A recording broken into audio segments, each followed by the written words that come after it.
Panggung Krapyak. Mungkin tak banyak yang tahu bahwa bangunan ini merupakan bagian dari sumbu filosofi dan garis imajiner Jogja. Panggung Krapyak yang juga dikenal dengan sebutan Kandang Menjangan merupakan bagian dari sumbu filosofi Jogja yang jarang disebut. Bangunan bersejarah ini secara administrasi masuk dalam wilayah Kampung Krapyak, tepatnya di Jalan Kiai Haji Ali Maksum, Krapyak Kulon, Kalurahan Panggung Harjo, Kapanewon Sewon, Kabupaten Bantul, tak jauh dari Pondok Pesantren Krapyak. Dalam poros filosofi Keraton Yogyakarta, Panggung Krapyak menggambarkan kehidupan manusia dalam kandungan hingga lahir. Karena itulah, di sekitar bangunan Panggung Krapyak akan kita temukan pohon asam. Kandang Menjangan dalam bahasa Indonesia berarti kandang rusa.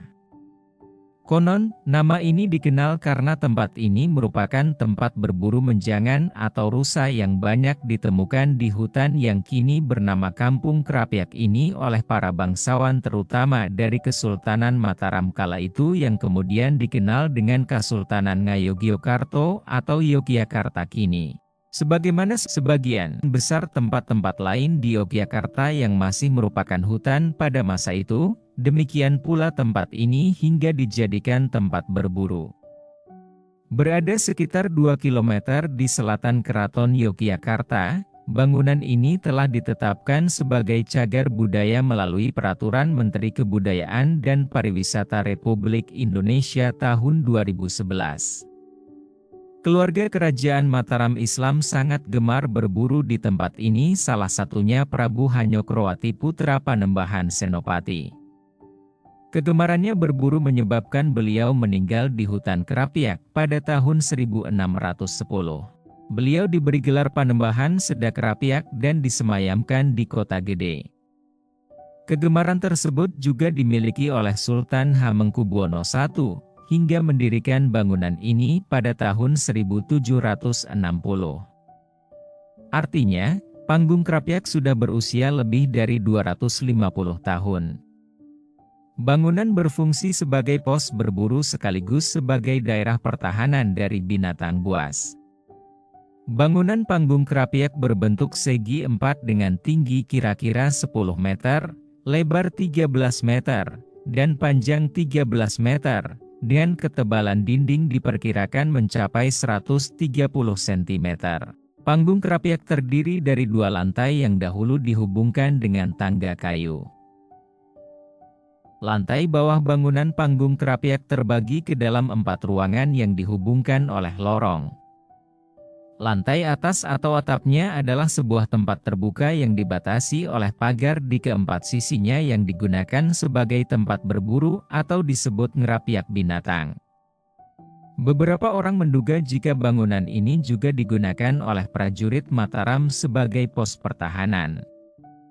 Konon dari tempat ini gerakan musuh dari arah selatan bisa dipantau sehingga bisa memberikan peringatan kepada keraton jika ada bahaya. Bangunan ini memiliki 4 pintu dan 8 jendela yang tersebar di keempat sisi bangunan. Sebuah tangga kayu berada di sisi barat laut sebagai akses menuju ke lantai 2. Bentuknya yang seperti podium dan berada tepat di tengah perempatan jalan ini mungkin yang menjadi latar belakang nama Panggung Krapyak. Dinding bangunan Panggung Krapyak terbuat dari batu bata merah yang diplester dan berlantai plester pula. Seperti bangunan benteng, Panggung Krapyak juga terdiri dari tembok yang cukup tebal. Demikian pula dak lantai 2 merupakan beton. Akibat gempa besar yang mengguncang Yogyakarta pada tahun 2006 silam, bangunan Panggung Krapyak ini mengalami retak di beberapa bagiannya. Hal ini melatar belakangi pemeliharaan pasca gempa untuk menjaga agar bangunan bersejarah ini tetap terjaga. Dan mungkin itu pula yang melatar belakangi pemasangan teralis dan gembok pintu agar tak sembarang orang masuk yang mungkin saja mengancam keselamatan mereka. Beruntung pernah merasakan melintasi bangunan ini dengan bebas. Dan kini bangunan Kandang Menjangan telah diberi teralis pada bagian juga jendela-jendelanya. Tidak ada sebuah kursi yang dibiarkan berada sendirian di tengah bangunan kala itu, kursi yang kini dapat kita lihat. Kursi di tengah bangunan panggung Krapyak ini disinyalir baru ditempatkan pada awal tahun 2023. Informasi lain menyebutkan bahwa kursi di tengah panggung Krapyak yang kini kita lihat berasal dari keraton, berfungsi sebagai tempat menyiapkan makanan atau caos dahar saat upacara Jumenengan Dalem atau ulang tahun raja.